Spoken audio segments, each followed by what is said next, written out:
বিসমিল্লাহির রহমানির রহিম। প্রিয় দেশবাসী ও প্রবাসী ভাই ও বোনের, আসসালামু আলাইকুম।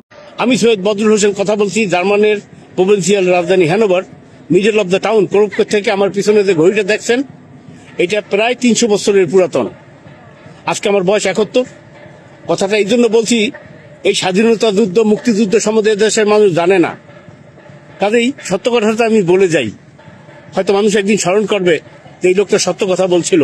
আজকে 43 বছর আমি জার্মানিতে, এখন আমার বাংলাদেশের পাসপোর্ট, এবং এর মধ্যে আমি কম বেশি প্রায় $7 লক্ষ মতো বাংলাদেশে আমি পাঠাইছি। তার অধিকাংশই দেশ সেবায় দান করেছি, নিজের জন্য করি নাই। কারণ আমি জানি আমি খালি হাতেই দুনিয়ার থেকে চলে যাব।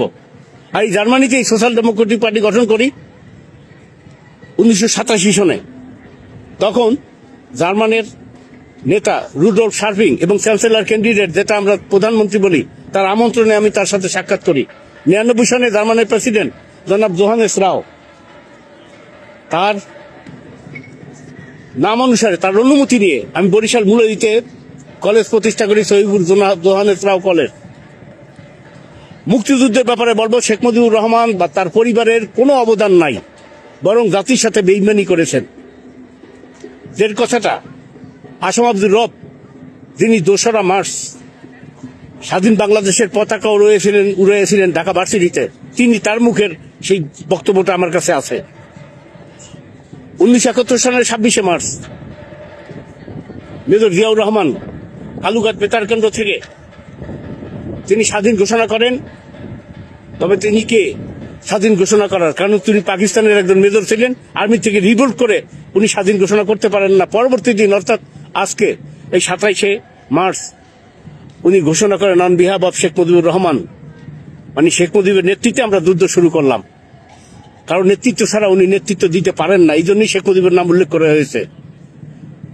4 এপ্রিল 1971 সনে 9ম সেক্টর কমান্ডার মেজর জলিল, তিনি এবং আওয়ামী লীগ নেতা নুরুল ইসলাম মঞ্জু এবং বরিশালের ডিসি, এরা সম্মিলিতভাবে বরিশালের সকল অস্ত্র লুণ্ঠন করে মেজর জলিলকে দায়িত্ব দেওয়া হয়, এবং তিনি তার আর্মির মধ্যে সেটা বন্টন করেন, মুক্তিযুদ্ধ শুরু করেন। তার মধ্যে উল্লেখযোগ্য বোরার সিদ্দিকুর রহমান, তিনি বেশ যুদ্ধ করেছেন। মেজর জলিল, তিনি যে যুদ্ধ করেছেন তার 3টা সেক্টরে সে যুদ্ধ করে নাই, অথচ মেজর জলিল খেতাব পায়নি। তার কারণ, যখন ভারতের সৈন্য স্বাধীনতার পরে এদেশ থেকে লুণ্ঠন করে হাজার হাজার ট্রাক ভরে 95,000 পাকিস্তানি সৈন্যের অস্ত্র, গোলাবারুদ, লুণ্ঠদ্রব্য সব তারা ভারতে নিয়ে যায়, এবং বাংলাদেশে যা কিছু পাইছে তা তারা ভারতে নিয়ে যায়। তখন মেজর জলিল বাধা দিয়েছিলেন, এবং তখন তাকে অ্যারেস্ট করা হয়। যে লোকটা যুদ্ধ করলো 3-4টা সেক্টরের সমান, সে প্রথম রাজবন্দী হইল ভারতের সৈন্যের হাতে। এদেশে ভারতের সৈন্যরা কোনো যুদ্ধ করেনি, বরং শেষ দিকে মুক্তিযোদ্ধাদের পিছনে ছিল। পাকিস্তান 24 বছরে যা না ক্ষতি করেছে আমার দেশের, ভারত 7 দিনে আমার দেশ থেকে তা সবই নিয়ে গেছে। এই জন্যই শেখ মুজিব বলে যে পাকিস্তানিরা সব নিয়ে গেল, রাইখা গেল চোর, অর্থাৎ আওয়ামী লীগই চোরের দল ছিল। যে কারণে 1974 সনে যখন দুর্ভিক্ষ হয়, তখন 7 লক্ষের মতো লোক মারা যায়। আর সেই সময় এই শেখ মুজিবুর রহমান পাকিস্তানের প্রধানমন্ত্রী জুলফিকার আলী ভুট্টোকে বাংলাদেশে আমন্ত্রণ করেন, লালগাজী ইসা দিয়ে সম্বর্ধনা করেন। তখন আমি অনার্সের ফার্স্ট ইয়ারের ছাত্র, আমরা আন্দোলন করেছিলাম কেন ভুট্টোকে আমন্ত্রণ করা হলো। এর অর্থ এই, শেখ মুজিব পাকিস্তানের সে জেলে ছিলেন না, জামাই আদরে ছিলেন, যেটাই তার প্রমাণ। অন্যদিকে শেখ মুজিব স্বেচ্ছায় কারাবন্দী হওয়ার পর এই শেখ হাসিনা এবং তার মা, তার ভাই সবাই 1500 টাকা ভাতা পেত, এবং 7 মাস ভাতা খাওয়ার পরে তারা ইন্ডিয়া পালাইয়া যায়। তারা কিন্তু যুদ্ধ করেনি। ইন্ডিয়া যাওয়ার পরে তারা লন্ডন চলে যায় ওখান থেকে।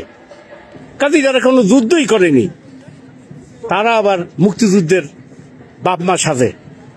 এই জাতিটা মিথ্যার উপরই চলতেছে। শেখ মুজিবকে চিনা যায়, আগের শেখ মুজিব আর ক্ষমতার শেখ মুজিব এক নয়। 1972 সনে শেখ মুজিব ক্ষমতা গ্রহণ করার পরে সে আওয়ামী লীগের নেতা এবং তার আত্মীয় স্বজন নিয়ে সে সরকার গঠন করে। 72 সনে কামাল হোসেন, তিনি সংবিধান লেখেন। আরে শেখ মুজিব তো 72 সনে কেউ না, সে পাকিস্তানের এমপি, সে তো ক্ষমতা গ্রহণ করতে পারে না, সে সংবিধানও লিখতে পারে না। দুর্ভাগ্য এই জাতির। 73 সনে শেখ মুজিবুর রহমান ভারতের সাথে চুক্তি করে 25 বছরের 12টি চুক্তি, যেটা আজকে ভারতে বলতেছে যে আমরা চুক্তি করছি, সেই অনুযায়ী যে কোনো সময় বাংলাদেশের সেনাবাহিনী আসতে পারে। আরে ভারতীয় মিডিয়া তোরা জেনে রাখ, সেটা 24 বছরের জন্য শেখ মুজিব করেছিল, আমরা সেই চুক্তি মানি নাই। আর সেই চুক্তির তো মেয়াদ চলেই গেছে, এখন তো উল্লেখ করার কোনো প্রশ্নই ওঠে না। ভারতের প্রধানমন্ত্রী, সেনাপ্রধান তারা বলে বাংলাদেশ, নেপাল, ভুটান এরা তারা নিয়ে যাবে, আর পাকিস্তান তারা দেখে নেবে। এত সোজা? যদি বাংলাদেশের ব্যাপারে ভারত একটু নাক গলায়, সাথে সাথে 6 ঘন্টার মধ্যে পাকিস্তান ভারত আক্রমণ করে কাশ্মীর নিয়ে যাবে, এবং ভারতের বহু জায়গায় স্বাধীনতা ঘোষণা হবে, এবং চীন অরুণাচল প্রদেশ নিয়ে যাবে, এবং ভারত খণ্ড বিখণ্ড হয়ে যাবে, এর মধ্যে কোনো সন্দেহ নাই। এত ছোট দেখলে হবে না নরেন্দ্র মোদী।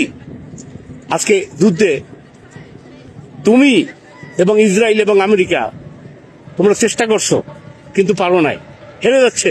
আর তোমার দেশেও খণ্ড খণ্ড হয়ে যাবে যদি আমরা একটু নাক গলাই না। এই ইন্ডিয়া খণ্ড খণ্ড হয়ে যাবে, এর মধ্যে কোনো সন্দেহ নাই। শেখ মুজিব ক্ষমতা গ্রহণ করার পরে প্রায় 26,000 মুক্তিযোদ্ধা জাসদ কর্মীকে হত্যা করে রক্ষী বাহিনী গিয়া। এই রক্ষী বাহিনীর হোতা ছিল তোফায়েল আহমেদ। আমি আমার কথা বলছি, আমি 75 সনে জাসদের পোস্টটা নিয়ে মুলদি আসি, 16 মুলদি লঞ্চে, তখন রক্ষী বাহিনী কমান্ডার সে আমাকে গ্রেপ্তার করে। ভাগ্য ভালো যে আমি পালায় দিতে সক্ষম হয়েছি, না হলে তো আমাকে মেরে ফেলতো।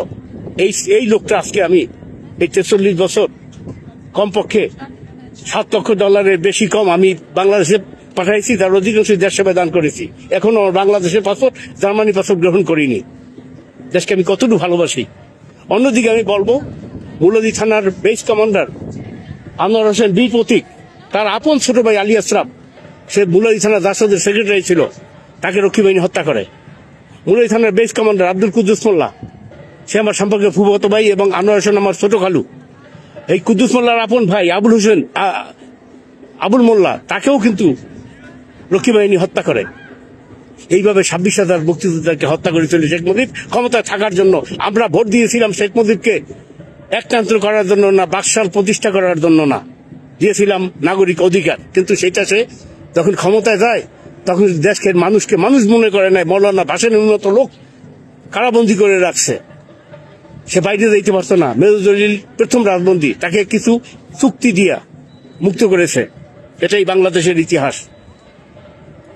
জিয়াউর রহমান এবং মেজর জলিল দুইজনেই আমার খুব কাছে ছিল, আমাকে খুব স্নেহ করতো। আমি কিন্তু মিথ্যা কথা বলছি না। 1978 সনে বিএনপি যখন গঠন করে জিয়াউর রহমান, আমি তখন যোগদান করি। আমি কেন্দ্রীয় বিএনপির একজন সদস্য। আমি 80 সালে দেশ ত্যাগ করি। কেন দেশ ত্যাগ করেছিলাম একটা কেন্দ্রীয় সদস্য হয়ে, সেটা পরবর্তীতে আমি বলবো। কাজেই আমি বলবো, তারেক রহমান, আপনি যা করতেছেন, আপনি একটা কথা মনে রাখবেন যে আপনার মন্ত্রী পরিষদের অধিকাংশ সদস্য কোনো যোগ্যতাই নাই। এ পরিবর্তন করুন।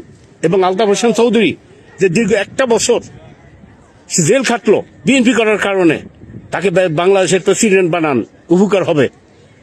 আর যদি না করেন, একদিন আফসোস করবেন। এবার যদি আর কোনো সংগ্রাম হয় বাংলাদেশে, তাহলে দেখবেন যে অনেক আওয়ামী লীগ বিএনপি নেতাকে ওরাই হত্যা করবে, যারা সংগ্রাম করবে, যারা নামবে, তার বাড়িঘর লুণ্ঠন করবে। যা হয় না বাংলাদেশের ইতিহাস। আর বাংলাদেশ জাহান্নামে গেলে ইন্ডিয়ার কিছু আসে যায় না।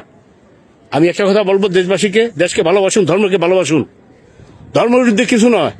ইসলাম একমাত্র সত্য ধর্ম, একমাত্র খাঁটি ধর্ম। আল্লাহ আমাদের জাতিকে হেদায়েত দান করুক, বুঝার মতো তৌফিক দেব। আমার বক্তব্য ভুল হইলে ক্ষমা করবেন। আমি যা বলছি সম্পূর্ণ সত্য, এর মধ্যে কোনো মিথ্যা নাই। কিছুদিন আগে আমি উমরা হজ করে জার্মানিতে আসছি। আল্লাহ ভালো রাখুক। আসসালামু আলাইকুম ওয়া রাহমাতুল্লাহি ওয়া বারাকাতুহু।